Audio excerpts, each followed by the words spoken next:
Welcome back to the channel. आज हम पढ़ेंगे वैलेंस इलेक्ट्रॉन, वैलेंसी और इलेक्ट्रॉनिक कॉन्फ़िगरेशन। ठीक है, तो स्टार्ट करते हैं वैलेंस इलेक्ट्रॉन से। एक एटम के आउटर मोस्ट शेल में, किसमें? आउटर मोस्ट शेल में जितने नंबर ऑफ इलेक्ट्रॉन्स होते हैं, क्या?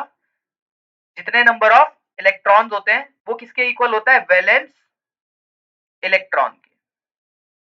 ठीक है, किसके इक्वल होता है? वैलेंस इलेक्ट्रॉन के। सोडियम की इलेक्ट्रॉनिक कॉन्फ़िगरेशन 281 होती है, के एल एम। एम में लास्ट शेल में एक इलेक्ट्रॉन होता है। कितने इलेक्ट्रॉन होते हैं? एक इलेक्ट्रॉन होता है। तो आउटर मोस्ट शेल में कितने इलेक्ट्रॉन है सोडियम के? एक। तो इसके वैलेंस इलेक्ट्रॉन कितने हो गए? एक। ठीक है, अब एक केमिकल रिएक्शन में जो आउटर मोस्ट इलेक्ट्रॉन होते हैं, एक केमिकल रिएक्शन में आउटर मोस्ट शेल में जो इलेक्ट्रॉन होते हैं वही पार्ट लेते हैं किसमें? केमिकल रिएक्शन में। इसका मतलब वैलेंस इलेक्ट्रॉन ही पार्ट लेते हैं किसमें? केमिकल रिएक्शन में। और इनकी एनर्जी इनर शेल से हमेशा ज्यादा होगी। अब आते हैं वैलेंसी पर। जब एक एलिमेंट कंबाइन होता है दूसरे एलिमेंट से, जब एक एलिमेंट कंबाइन होता है दूसरे एलिमेंट से तो हम उसे क्या बोलते हैं? कंपाउंड। अब ऐसा तो है नहीं कि एक एलिमेंट बहुत सारे एलिमेंट से कंबाइन हो जाए। कुछ फिक्स क्वांटिटी होती होगी ना कि एक एलिमेंट कितनों से कंबाइन हो सकता है। जैसे कि NaCl, Na एक Cl के साथ बॉन्ड बना सकता है। CH4 एक कार्बन 4 हाइड्रोजन के साथ मिलके बॉन्ड बना सकता है। इसी नंबर को हम क्या बोलते हैं? वैलेंसी। क्या बोलते हैं? वैलेंसी। जैसे कार्बन की क्या वैलेंसी हो गई? 4, क्योंकि कार्बन 4 हाइड्रोजन से जुड़ा हुआ है। और हाइड्रोजन की कितनी वैलेंसी हो गई? 1। अब इसको हम बहुत अच्छे तरीके से निकालना सीखेंगे। चलिए उस पर आते हैं। अब आते हैं हम इलेक्ट्रॉनिक कॉन्फ़िगरेशन पे। तो फर्स्ट एलिमेंट कौन सा है हमारा? हाइड्रोजन। हाइड्रोजन का एटॉमिक नंबर कितना है? 1। इसका मतलब इसके अंदर एक इलेक्ट्रॉन और एक प्रोटॉन पाया जाता है। तो चलिए इसको फिल करना स्टार्ट करते हैं। के की मैक्सिमम कैपेसिटी कितनी है? 2। के के अंदर मतलब मैक्सिमम 2 इलेक्ट्रॉन आ सकते हैं। तो पहला इलेक्ट्रॉन हमारा गया। जब पहला इलेक्ट्रॉन गया तो इसके अंदर एक ही इलेक्ट्रॉन था और के की कैपेसिटी कितनी है? 2 है, तो हमारा एक इसके अंदर आ सकता है। अब आते हैं वैलेंस इलेक्ट्रॉन पे। वैलेंस इलेक्ट्रॉन कितने? आउटर मोस्ट शेल में कितने नंबर ऑफ इलेक्ट्रॉन प्रेजेंट है वो हमारा कौन सा होता है? वैलेंस इलेक्ट्रॉन होता है। तो लास्ट शेल कौन सी फिल करी हमने? के फिल करी है। के के अंदर कितने नंबर ऑफ इलेक्ट्रॉन प्रेजेंट है? एक। तो इसके वैलेंस इलेक्ट्रॉन कितने हो गए? एक। अब वैलेंसी इसकी कितनी होगी? के शेल में कितने इलेक्ट्रॉन प्रेजेंट है? एक। के की मैक्सिमम कैपेसिटी कितनी है? 2। के की मैक्सिमम कैपेसिटी 2 है। तो हमारा ये स्टेबल कब हो सकता है? या तो लास्ट शेल में, या लास्ट शेल में 0 इलेक्ट्रॉन हो, या लास्ट शेल में मैक्सिमम जितने आ सकते हैं, मैक्स कैपेसिटी उस जितनी है उसकी उतने इलेक्ट्रॉन हो। ठीक है, तो मैक्सिमम कितने आ सकते हैं? 2 इलेक्ट्रॉन आ सकते हैं। अब ये कैसे अचीव हो सकता है? या तो ये एक इलेक्ट्रॉन को छोड़ दिया जाए, या एक इलेक्ट्रॉन छोड़ दिया जाए, या एक इलेक्ट्रॉन ले लिया जाए। अगर इसमें एक इलेक्ट्रॉन छोड़ दिया तो हमारी लास्ट शेल में कितने इलेक्ट्रॉन हो जाएंगे? 0। अगर हमने एक इलेक्ट्रॉन ले लिया तो कितने हो जाएंगे? 2। और दोनों में काम बराबर है, तो हाइड्रोजन ये दोनों काम कर सकता है। तो इसकी वैलेंसी कितनी हो गई? 1 हो गई। चलिए अब हीलियम पे आते हैं। हीलियम का एटॉमिक नंबर कितना होता है? 2। नंबर ऑफ इलेक्ट्रॉन कितने पाए जाते हैं? 2। चलिए इसको फिल करना स्टार्ट करते हैं। के एल एम एन। तो के में मैक्सिमम कितने इलेक्ट्रॉन आ सकते हैं? 2। तो दोनों आ गए और इलेक्ट्रॉन की संख्या हमारे पास खत्म हो गई। वैलेंस इलेक्ट्रॉन, वैलेंस इलेक्ट्रॉन क्या बताया था? जितने लास्ट शेल में नंबर ऑफ इलेक्ट्रॉन प्रेजेंट है। तो लास्ट शेल हमने कौन सी फिल करी थी? के फिल करी थी। के में कितने नंबर ऑफ इलेक्ट्रॉन प्रेजेंट है? 2। तो इसमें वैलेंस इलेक्ट्रॉन कितने हो गए? 2। अब वैलेंसी क्या बताया था? या तो लास्ट शेल के अंदर 0 इलेक्ट्रॉन हो, या लास्ट शेल के अंदर मैक्सिमम कैपेसिटी हो।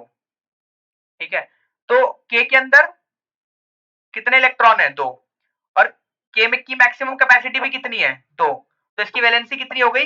0, मतलब हमें कुछ काम नहीं करना, ना तो इलेक्ट्रॉन छोड़ना है, ना तो इलेक्ट्रॉन, कितने इलेक्ट्रॉन है? 2, और K में की मैक्सिमम कैपेसिटी भी कितनी है? 2, तो इसकी वैलेंसी कितनी हो गई? 0, मतलब हमें कुछ काम नहीं करना, ना तो इलेक्ट्रॉन छोड़ना है, ना तो इलेक्ट्रॉन लेना है। ठीक है, अब आते हैं लिथियम पे। लिथियम का एटॉमिक नंबर कितना होता है? 3। इसका मतलब इसके अंदर कितने इलेक्ट्रॉन पाए जाते होंगे? 3 इलेक्ट्रॉन।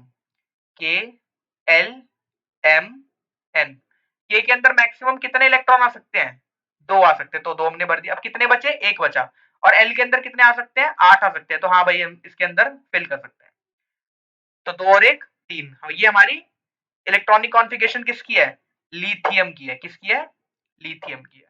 ठीक है, अब लास्ट शेल हमने कौन सी भरी थी? एल भरी थी। तो लास्ट शेल में कितने इलेक्ट्रॉन है? 1, तो वैलेंस इलेक्ट्रॉन कितने हो गए? 1। अब वैलेंसी पे आते हैं, यहां से आपको ज्यादा समझ आएगा। लास्ट शेल में कितने इलेक्ट्रॉन है? 1।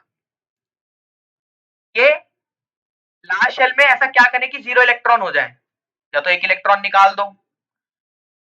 लास्ट शेल में ऐसा क्या करें कि मैक्सिमम इलेक्ट्रॉन, मैक्सिमम इसकी कैपेसिटी तक रीच कर जाए, 7 इलेक्ट्रॉन को ऐड कर दो। कौन सा ज्यादा आसान काम है? 1 इलेक्ट्रॉन निकालना या 7 इलेक्ट्रॉन को लेना? 1 इलेक्ट्रॉन निकालना ज्यादा आसान काम है, तो जो आसान काम होगा वही क्या होगी? इसकी वैलेंसी होगी। तो लिथियम की वैलेंसी कितनी हो गई? 1। ठीक है, अब बात करते हैं बेरिलियम की। बी का एटॉमिक नंबर क्या होता है? 4। इसका मतलब कितने इलेक्ट्रॉन पाए जाते हैं? 4। ठीक है, तो फिर से हम ड्रॉ करते हैं के, एल, एम, एन। के अंदर मैक्सिमम कितने इलेक्ट्रॉन आ सकते हैं? 2 आ सकते हैं, 2 भर दिए हमने। एल के अंदर कितने आ सकते हैं? 8 आ सकते हैं, पर कितने बचे हैं? केवल 2 ही बचे हैं। ठीक है, वैलेंस इलेक्ट्रॉन। लास्ट शेल कौन सी फिल करी थी? एल। कितने number of electron outermost shell में? 2। अब वैलेंसी की बात करते हैं। तो इसको 0 बनाने के लिए कितने इलेक्ट्रॉन लूज करने पड़ेंगे? 2। मैक्सिमम कैपेसिटी तक लाने के लिए कितने इलेक्ट्रॉन को लेना पड़ेगा? 6। कौन सा ज्यादा आसान काम है? 2 लूज करना ज्यादा आसान काम है, तो इसकी वैलेंसी कितनी हो गई? 2। चलिए, अब आते हैं बोरॉन पे। बोरॉन का एटॉमिक नंबर 5। इसका मतलब कितने नंबर ऑफ इलेक्ट्रॉन पाए जाते हैं? 5 इलेक्ट्रॉन इसके अंदर पाए जाते हैं। तो हम फिर से ड्रॉ करते हैं के, एल, एम, एन। के की मैक्सिमम कैपेसिटी 2, एल की मैक्सिमम कैपेसिटी 8, पर इलेक्ट्रॉन कितने बचे हमारे पास? केवल 3। ठीक है, अब वैलेंस इलेक्ट्रॉन। ये वैलेंस इलेक्ट्रॉन है। आउटर शेल कौन सी भरी थी हमने? एल। कितने नंबर ऑफ इलेक्ट्रॉन प्रेजेंट है? 3। वैलेंसी पे आते हैं। लास्ट शेल में कितने इलेक्ट्रॉन प्रेजेंट है? 3। ठीक है, तो ऐसा क्या करें कि ये 0 हो जाए? 3 इलेक्ट्रॉन को निकाल दो। ऐसा क्या करें कि मैक्सिमम कैपेसिटी तक रीच कर जाए? 5 इलेक्ट्रॉन को ऐड कर लो। ठीक है, तो कौन सा आसान काम है? 3 इलेक्ट्रॉन लेने वाला आसान काम है, तो वैलेंसी कितनी हो गई?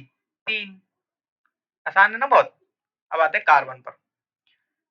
कार्बन का एटॉमिक नंबर क्या होता है? 6। इलेक्ट्रॉन कितने? 6। ठीक है, के, L, M, N.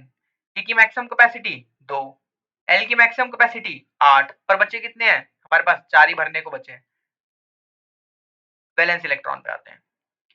Last shell हमने कौन सी भरी थी? एल। कितने नंबर ऑफ इलेक्ट्रॉन प्रेजेंट है? 4, तो वैलेंस इलेक्ट्रॉन कितने हो गए? 4। वैलेंसी। आउटर मोस्ट शेल में कितने प्रेजेंट है? 4 प्रेजेंट है। ठीक है, 4 0 कब बनेंगे? या तो चारों इलेक्ट्रॉन को छोड़ दो, चारों इलेक्ट्रॉन को छोड़ दो, या 4 इलेक्ट्रॉन ले आओ, दोनों में काम बराबर है, तो वैलेंसी कितनी हो गई? 4। अब आते हैं नाइट्रोजन पे। नाइट्रोजन का एटॉमिक नंबर 7। इलेक्ट्रॉन कितने? 7। के एल एम एन भरते हैं वैसे ही। के, एल, एम, एन। के की मैक्सिमम कैपेसिटी 2, बचे कितने हैं? 5। एल में कितने आ सकते हैं? मैक्सिमम 8 आ सकते हैं, तो हम 5 इसमें आराम से भर सकते हैं, हमने भर दिया। अब आते हैं वैलेंस इलेक्ट्रॉन पे। आउटर मोस्ट शेल में कौन सी भरी थी हमने? एल। तो आउटर मोस्ट शेल में कितने इलेक्ट्रॉन प्रेजेंट है? 5, तो वैलेंस इलेक्ट्रॉन कितने हो गए? 5। अब आते हैं वैलेंसी पे। आउटर मोस्ट शेल में कितने इलेक्ट्रॉन है? 5। जीरो कैसे होंगे? पांचों इलेक्ट्रॉन निकाल दो। मैक्सिमम कैपेसिटी कैसे रीच करेंगे? 3 इलेक्ट्रॉन को भेज दो। कौन सा ज्यादा काम है? 3 इलेक्ट्रॉन ले लेगा, इसलिए वैलेंसी कितनी हो गई? 3। अब आते हैं ऑक्सीजन पे। ऑक्सीजन के अंदर कितने इलेक्ट्रॉन पाए जाते हैं? 8। के, एल, एम, एन। के अंदर मैक्सिमम कितने इलेक्ट्रॉन आ सकते हैं? 2। एल के अंदर कितने आ सकते हैं? 8 आ सकते हैं, पर बचे कितने हैं? 6 बचे हैं। ये हो गई इसकी इलेक्ट्रॉनिक कॉन्फ़िगरेशन। अब वैलेंस इलेक्ट्रॉन देखते हैं। आउटर मोस्ट शेल हमने कौन सी भरी थी लास्ट में? 6, मतलब एल भरी थी। तो एल में कितने इलेक्ट्रॉन है? 6। तो वैलेंस इलेक्ट्रॉन कितने हो गए? 6। वैलेंसी देखते हैं। या तो 6 इलेक्ट्रॉन को छोड़ दिया जाए या 2 इलेक्ट्रॉन ले लिए जाए। तो कौन सा आसान काम है? 2 इलेक्ट्रॉन वाला। तो वैलेंसी कितनी हो गई? 2। अब आते हैं फ्लोरीन पर। एटॉमिक नंबर फ्लोरीन का कितना होता है? 9। कितने नंबर ऑफ इलेक्ट्रॉन पाए जाते हैं? 9। इलेक्ट्रॉनिक कॉन्फ़िगरेशन करते हैं। के, एल, एम, एन। के अंदर कितने इलेक्ट्रॉन आ सकते हैं? 2। फुल हो गई है। अब एल पे बढ़ते हैं। कितने बचे हमारे पास? 7। क्या फिल कर सकते हैं? हाँ फिल कर सकते हैं, क्योंकि इसकी कैपेसिटी कितनी होती है? 8 होती है। क्योंकि ये क्या हो गई इसकी इलेक्ट्रॉनिक कॉन्फ़िगरेशन। वैलेंस इलेक्ट्रॉन देखते हैं। एल के अंदर वैलेंस इलेक्ट्रॉन 7, क्योंकि हम क्या देखते हैं? लास्ट शेल हमने कौन सी भरी थी? वैलेंसी। आउटर मोस्ट शेल में कितने इलेक्ट्रॉन है? 7। या तो क्या करेंगे? 7 इलेक्ट्रॉन को रिलीज कर दे जीरो करने के लिए। मैक्सिमम कैपेसिटी तक पहुंचने के लिए कितने इलेक्ट्रॉन चाहिए? 1 चाहिए। छोटा क्या है? सबसे कम काम किस में करना पड़ेगा? 1 में करना पड़ेगा। तो वैलेंसी कितनी हो गई? 1 हो गई। अब आ रहा है नियॉन। नियॉन का एटॉमिक नंबर 10। इसका मतलब कितने इलेक्ट्रॉन पाए जाते हैं? 10। इलेक्ट्रॉनिक कॉन्फ़िगरेशन फिल करते हैं। के, एल, एम, एन। के अंदर कितने आ सकते हैं? 2। कितने बचे? 8। क्या एल के अंदर 8 आ सकते हैं? हाँ 8 आ सकते हैं, क्योंकि इसकी मैक्सिमम कैपेसिटी क्या है? 8 की है, तो 8 हमने फिल कर दी। आउटर मोस्ट शेल हमने कौन सी भरी थी? एल। कितने नंबर ऑफ इलेक्ट्रॉन प्रेजेंट है? 8। तो वैलेंस इलेक्ट्रॉन कितने हो गए? 8। वैलेंसी। आउटर मोस्ट शेल में कितने प्रेजेंट है? 8। जीरो करने के लिए या तो 8 इलेक्ट्रॉन निकाल दिए जाएं या 0 इलेक्ट्रॉन को ऐड कर दिया जाए। कौन सा आसान काम है? 0। तो वैलेंसी कितनी हो गई? 0। ठीक है। तो आपने देखा होगा कि कुछ में एटम क्या कर रहे हैं? इलेक्ट्रॉन को रिलीज कर रहे हैं और कुछ में गेन कर रहे हैं। जो एलिमेंट एटम रिलीज करता है, क्या करता है? रिलीज करता है, उसे क्या बोलते हैं हम? मेटल। और जो एलिमेंट इलेक्ट्रॉन को गेन करता है उसे क्या बोलते हैं? Non metal. क्या बोलते हैं? Non metal. ठीक है। तो लिथियम, हमारा क्या है? एक मेटल। लिथियम हमारा क्या है? मेटल। और फ्लोरीन हमारा क्या है? Non metal. क्या है? Non metal. क्योंकि लिथियम स्टेबल होने के लिए क्या करेगा? एक इलेक्ट्रॉन को रिलीज करेगा, और फ्लोरीन स्टेबल होने के लिए क्या करेगा? एक इलेक्ट्रॉन लेगा। ठीक है। तो आज के वीडियो में इतना ही। आज हमने क्या पढ़ा? वैलेंस इलेक्ट्रॉन, वैलेंसी और 1 से 10 तक की हमने इलेक्ट्रॉनिक कॉन्फ़िगरेशन, वैलेंस इलेक्ट्रॉन और वैलेंसी देखी। अब नेक्स्ट वीडियो में हम बाकी बचे हुए 11 से लेकर 20 तक की इलेक्ट्रॉनिक कॉन्फ़िगरेशन देखेंगे। वीडियो देखने के लिए बहुत बहुत धन्यवाद। अगर वीडियो पसंद आई हो तो वीडियो को लाइक और चैनल को सब्सक्राइब जरूर करें।